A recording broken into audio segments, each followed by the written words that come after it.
Fait que là, je te raconte ça. Écoute ça. Le gars, je parle à un gars. Le gars, il me jase, là. Il me dit, là, on jase d'argent, on jase de la bourse, tu sais. Il sait pas trop comment ça marche. Il pense que la bourse, c'est un casino. Il a peur. Moi, je mettrais pas mon argent là-dedans. Je vais me faire avoir. Je vais me faire voler. Je vais perdre des sous. Whatever, qu'est-ce qu'il raconte, là. Il a peur, bref. Il aime pas ça, la bourse. Il veut pas investir dans des compagnies. Il garde son argent. Il investit dans des trucs qu'il connaît, mais il connaît très peu en investissement. Donc, il investit pas vraiment. Il garde plus ça dans des comptes d'épargne. Tu sais, des comptes d'épargne à taux d'intérêt élevé. Écoute ça jusqu'à la fin. Et bon. Fait que là, le gars, il met à peu près, je sais pas, moi, 40$ par semaine de côté. Bref, il en met pas tant que ça. Il garde ça dans son compte, hein, pour ceux qui ne savent pas, les comptes d'épargne à taux d'intérêt élevé ou les CPG, où il y en a plein, là, moi j'appelle ça des petits investissements. Là, pour ceux qui ne connaissent vraiment pas ça, c'est des investissements qui sont ultra safe, mais que tu ne fais pas beaucoup d'argent. Tu fais à peu près 2%. Ça dépend de l'économie, là, mais mettons, dans un compte d'épargne à taux d'intérêt élevé, tu peux faire à peu près 2%, dépendamment où tu le mets.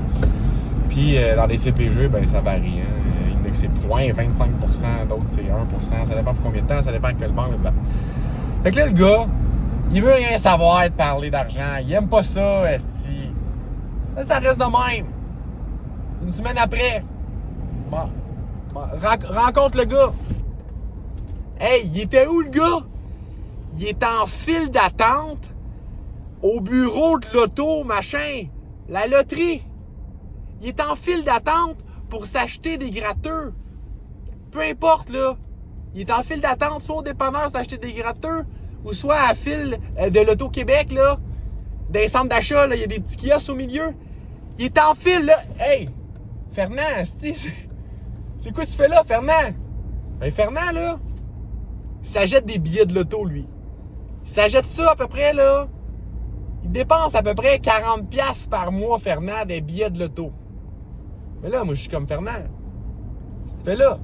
40$ d'un billet de l'auto, tu sais quoi ta chance de gagner à l'auto?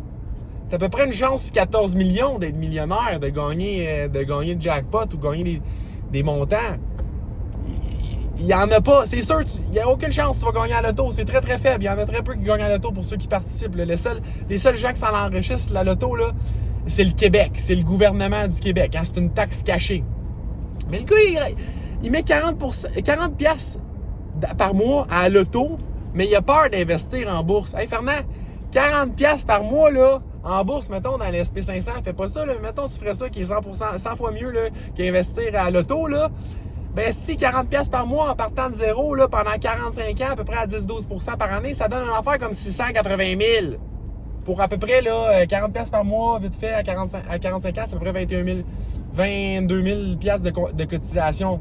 Fait que, non seulement il va être 22 000$ dans le trou dans 45 ans, mais il va être dans le trou aussi de tout l'argent qu'il n'aurait pas fait, le coût d'opportunité. Fait que Fernand, là, il comprend rien à l'argent. Fernand, il devrait regarder mes vidéos. Il devrait regarder les vidéos de plein de monde, là, ce bonhomme-là. Puis apprendre sur le cash. Parce que si t'investis à l'auto et t'as peur de la bourse, ben t'en as long à apprendre. En passant, Fernand, c'est un nom fictif. Hein?